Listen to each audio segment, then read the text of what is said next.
And me and my group, we are on the side that it did violate the man's constitutional rights whenever they took the picture and published the picture.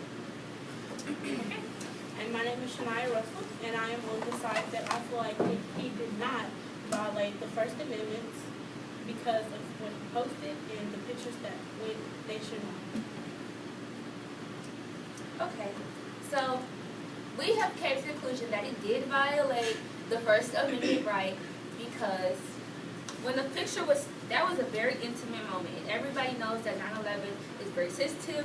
We have to do all the projects and 50,000 other things in school when you learn about 9/11. So you know that 9/11 was a big, giant issue all over the world. And for that man's very intimate moment to be published and captured, it was just so wrong. It was very hurtful. And it violated the freedom of religion. Because by the guy who took the picture, that didn't violate it.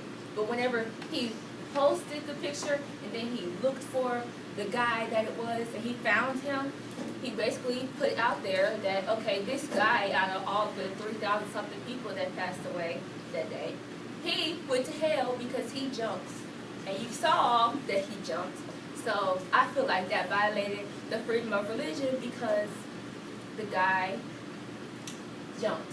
He jumped and he died, and that was a bad way to die, and that's suicide. Okay, Suicide, no, I'm not done. Okay. Suicide in the Bible is you're going straight to hell. There's no, you can't pray on your way down and be like, I'm sorry that I'm doing this.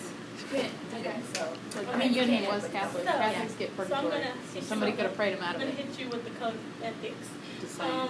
For photographers, when that picture was captured, he was taking a lot of pictures at that moment, and that picture wasn't later discovered till later that day when he went back and zoomed in on other pictures. But their primary role is to report visually of any accidents, any documents for society to preserve its history through images. So on that day, it was his job, his right in the First Amendment, it was his right to be able to take pictures of the accident. And when they did get posted the next day, it was, I'm going to say, because his identity was still unknown, I personally do not think that it was violating anyone's identity, anyone's religion, because he wasn't identified that second. Nobody knew who he was, so he could have been anybody. So anybody looking at the newspaper honestly could not get offended only because it's not like, oh, that's my brother or that's my dad, because it was just a figure of falling. And the picture stated more than just a man falling. He was put in a predicament of two different decisions that he chose. And it was, am I going to stay in this building and I'm going to burn to pieces, or am I going to jump and have a 50-50 chance I can fall out and I might just have a broken leg or a broken bone, or I can fall to my death. So that was his decision.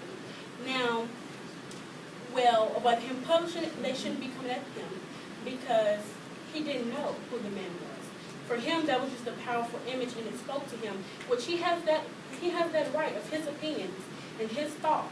And if that was the picture that he felt could sum up the 9/11, and that one man could speak for thousands and thousands of lives lost, then I don't feel that he's wrong. okay, well, unless since we're pulling out the code of ethics, so that's what you want to do. Go ahead. I got the code of ethics 1 and 2. Go ahead. He violated the first rule of the code of ethics, and he violated the third one. If you look on your paper, I can show you. I can see. That one. I can see. Thank you. The first one, it says be accurate and comprehensive in the representation of subjects. Yes. When he published the picture and said that it was He didn't Norberto. have a name first. He didn't have a name yet. Okay, look. He didn't have a name yet. Listen, let me get there. When he published the picture and said that it was a man that it wasn't, Yes. he violated the code of ethics because was he accurate? No, he was not. So that he violated it. And right you know there. why he wasn't accurate? Because he reached. He No, tried. I'm not done. Okay. Keep going. It says be accurate and comprehensive in the representation of subject. He was not accurate Yes. or comprehensive. He did not go into deep. If he would have really went into deep detail, and he could have got the picture blown up. He got it blown up on that big giant newspaper. He could have got it blown up some more, Okay. like the size of this. Mm-hmm. He could have went in detail. And then the third one says be complete and provide context when photographing or recording subjects. Avoid stereotyping individuals and groups. Recognize the work to avoid presenting bias in the work. Correct, right? That's what that says. Okay, correct. Okay, and So are you done now? no, let me tell you what he did. Let me tell you. Okay. So if you remember in the documentary that we watched, that was so long, so long. In that documentary that we watched, the first thing that he says is, that could have been anybody. It could have been a white person. It could have been a black person. It could have been a Hispanic. But the first thing he looks at his picture and goes, that most definitely has to be Hispanic. But that could have been anybody. Okay. Because he didn't even know about the yellow shirt thing until, Orange. what? Orange. Yellow, orange, the color shirt that made a difference of what color skin tone you saw. Correct. Okay. And yes, I understand that your rules of ethics. He did break the third one, but in the first one it says be accurate and comprehensive.